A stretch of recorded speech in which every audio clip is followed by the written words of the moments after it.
welcome back to the channel. Appreciate you checking in today for day 2 of Inktober and remembering the self-imposed rules that I've put in place for this year's challenge. Let's get a little more space there. I'm going to take each day's prompt, and the first thing I'm going to be doing is making sure that the art is done in a traditional medium, and the second thing I'm going to be doing is not taking so much time with it. The third thing I'm going to do is stop worrying about being so damn safe with everything that I do. And of course, the fourth rule, which makes it a distinctly Grimmleighs challenge, is going to be making it monstrous. So the day 3 prompt, or the day 2 prompt, sorry, I'm skipping ahead a day. Unfortunately, should not skip ahead a day. The day 2 prompt is suit. Now, if you're from Utah, you'll recognize this pretty quickly. So we're going to make our suit-based monster. I figured that in today's case, we could do a quick zombie. Some people think zombies are played out. I would have to disagree with that. But I'd love to hear what you think. I have a comment section down below these videos for exactly that purpose. Love to hear what you think about zombies, monsters, creatures, mythology, magic, all that stuff. It's the stuff that makes the channel work. So I'd love to hear what you think about it. I'm going to do a quick, rough pencil sketch we'll be able to follow along with the marker here in a minute. Get all our black values worked in. So I already broke my first self-imposed rule on the day 1 video with Crystal. I was like, oh, we have to make sure that it's not too long. I ended up with a 45-minute long video because I got caught up in some things. So today, unless something happens that dictates otherwise, I will probably not be messing around with color. Might put a little color in just for fun, but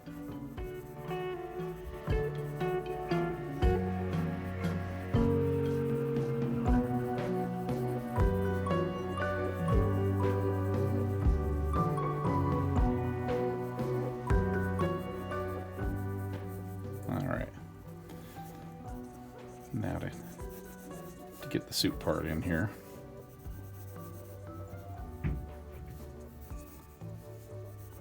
This character isn't going to work if I don't get the prompt in. It's just not going to count, right? And tomorrow, for day 3, I finally found my missing Pentel Brush Pen.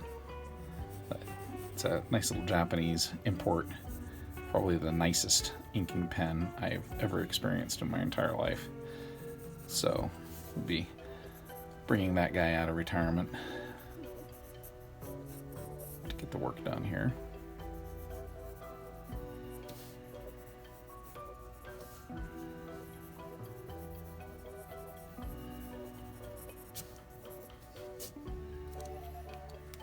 A little pull out just a little bit more there. Oh yeah.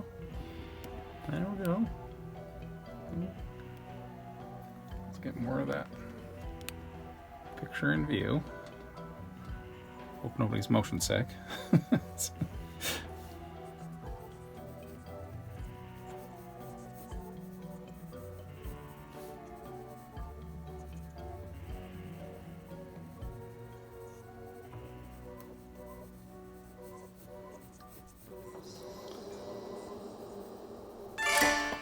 Slacks done up right.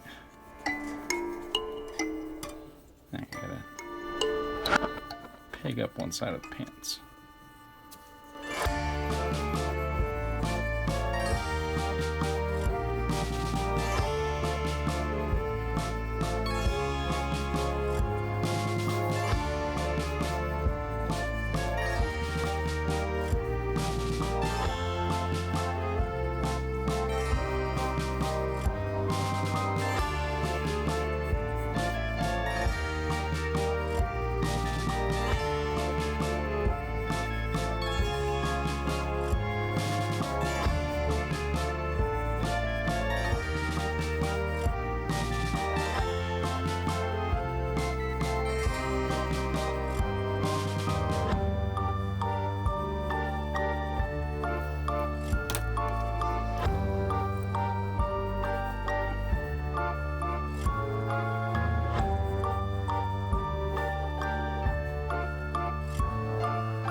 Ink time!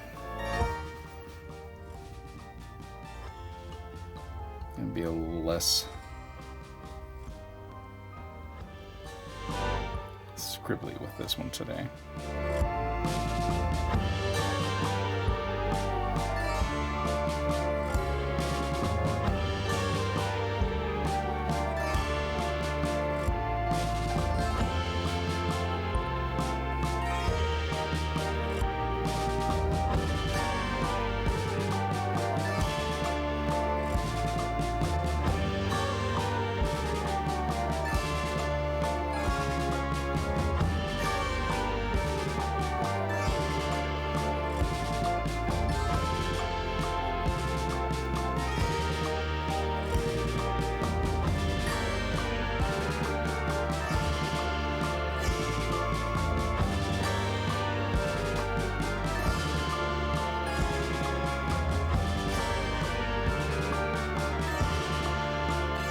Funniest thing about drawing zombies is that, at least for me, in some way, shape, or form, I've been drawing zombies most of my life.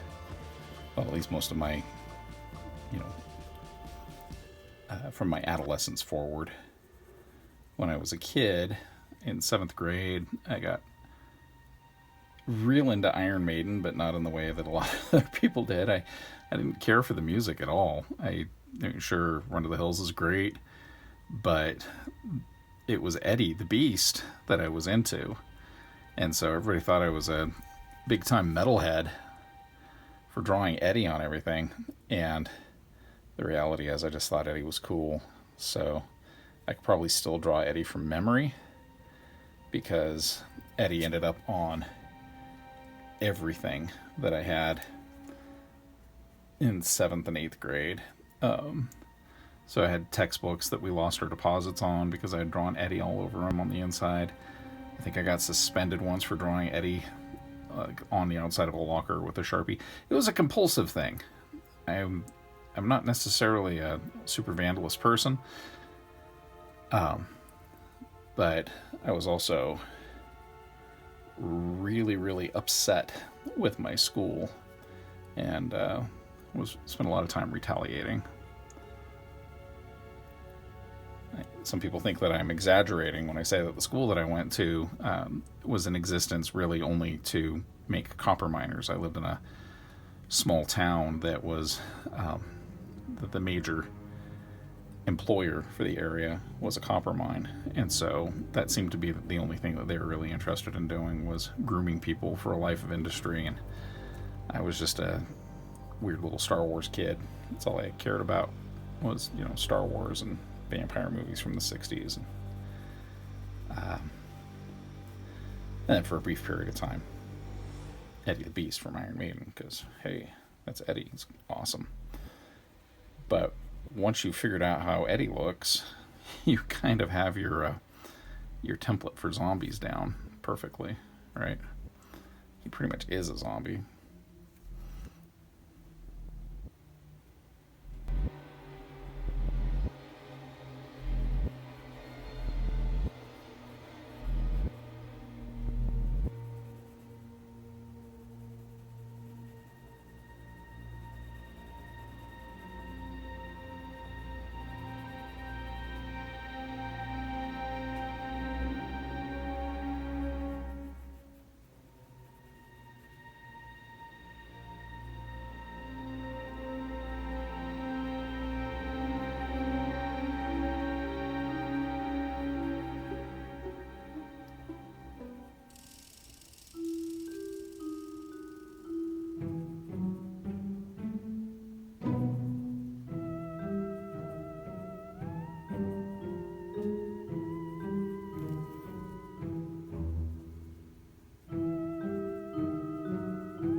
particular former human. I have to remember not to embellish the clothing at all, because that's what I always want to do. I always want to put a pattern on the ties. And this particular type of creature from Utah doesn't ever have any kind of ornamentation other than a name tag.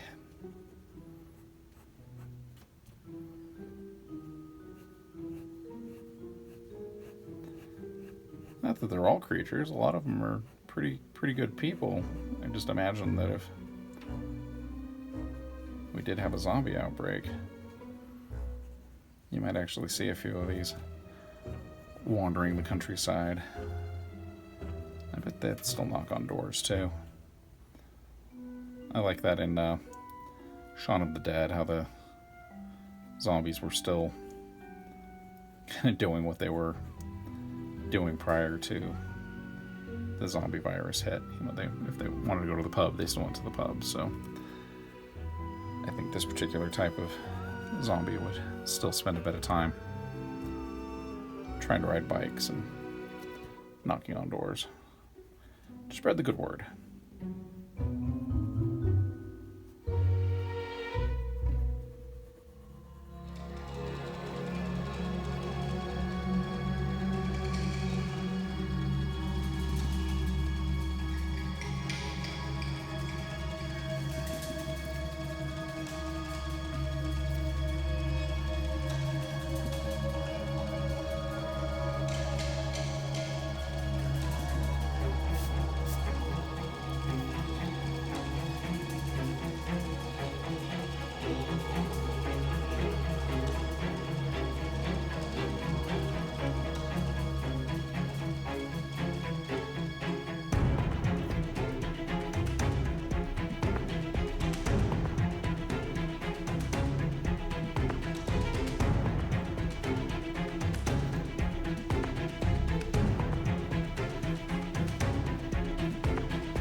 Whenever I draw zombies, I always mess with the fingers the most, because that's one of my biggest fears. Like I've always been kind of freaked out about finger mutilation, finger destruction. You show me somebody getting cut in half with a table saw in a horror movie, and I am probably going to laugh it off like anybody else. But you show me somebody getting their fingers squished, and I'll be in the corner hiding my face. There's nothing more terrifying to me.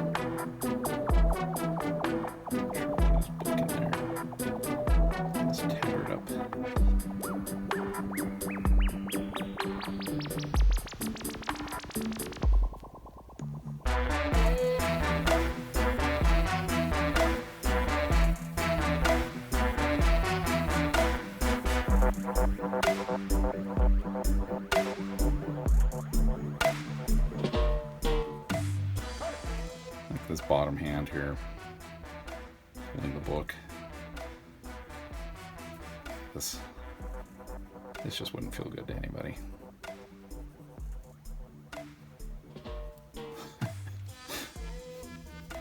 Poor guy.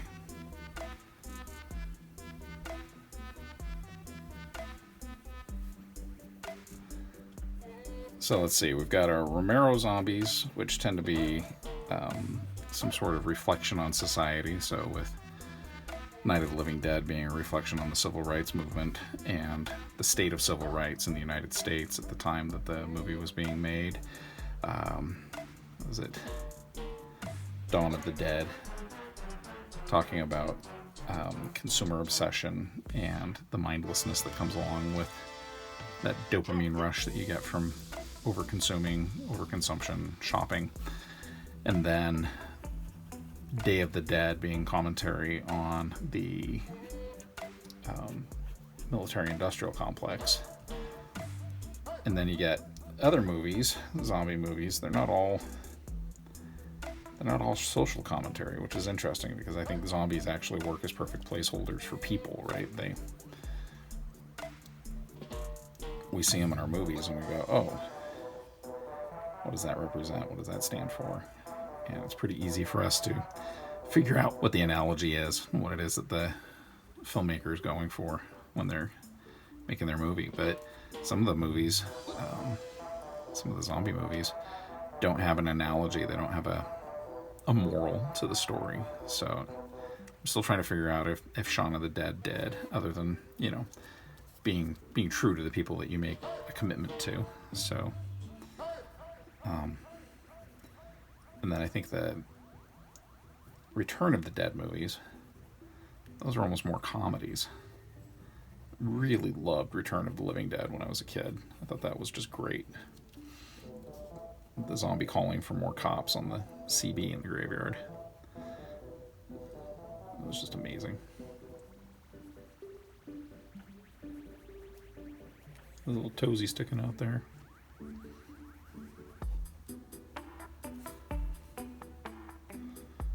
And of course, we need our uniformity here. So I believe that with the darker colored suit would be wearing a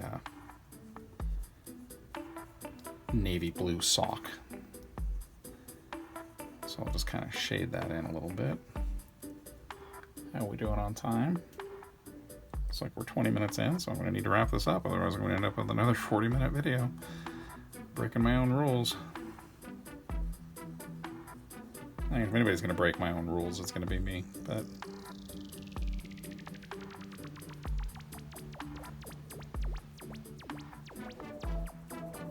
alright, we got our sock.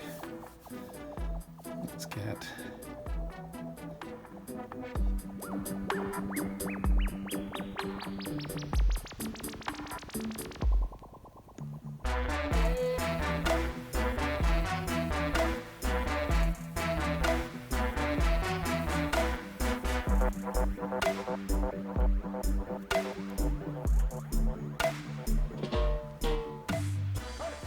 name tag on there. I think a name tag would withstand the zombie apocalypse. Makes sense. You'd be able to identify our brothers and sisters out in the field.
friend of mine when I was a pretty heavy-duty bicycle rider as a teenager, and one of my older friends from high school came back from his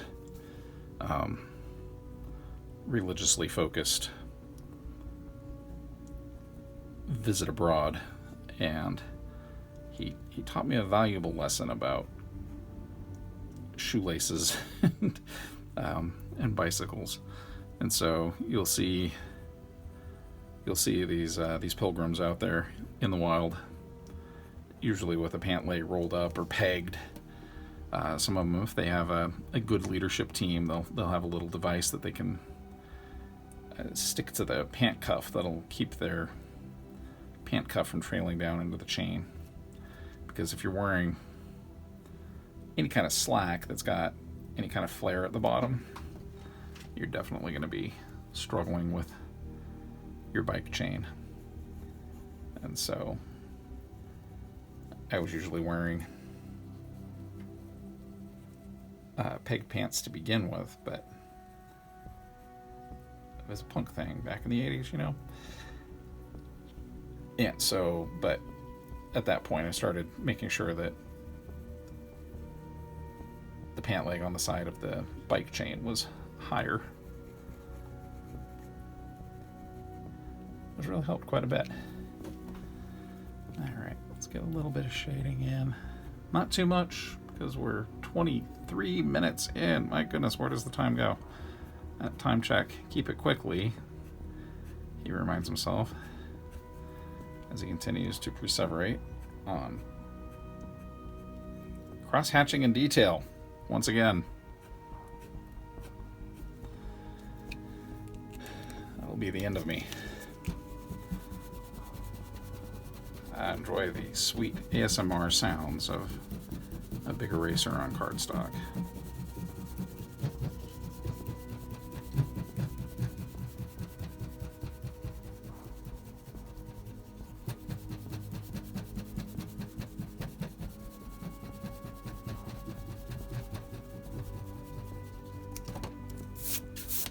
And brush off.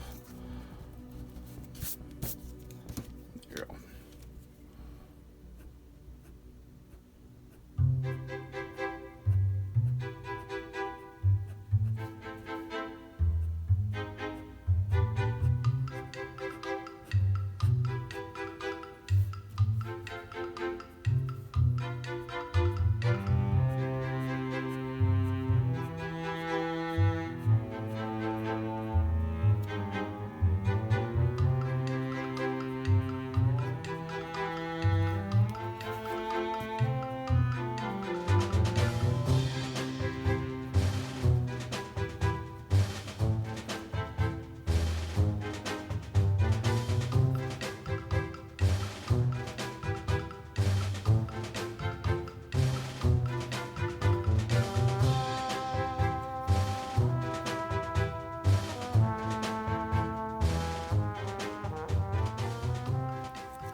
There we go. Day 2 is in the bag. If you like this kind of stuff, make sure to scare up that like button and let us haunt you forever by liking the channel. And if you're really following the action for Inktober 2021, there is an Inktober playlist where you can follow along, keep score, and really place bets on whether or not I'm going to make it all 31 days this year. Thanks for tuning in, everybody.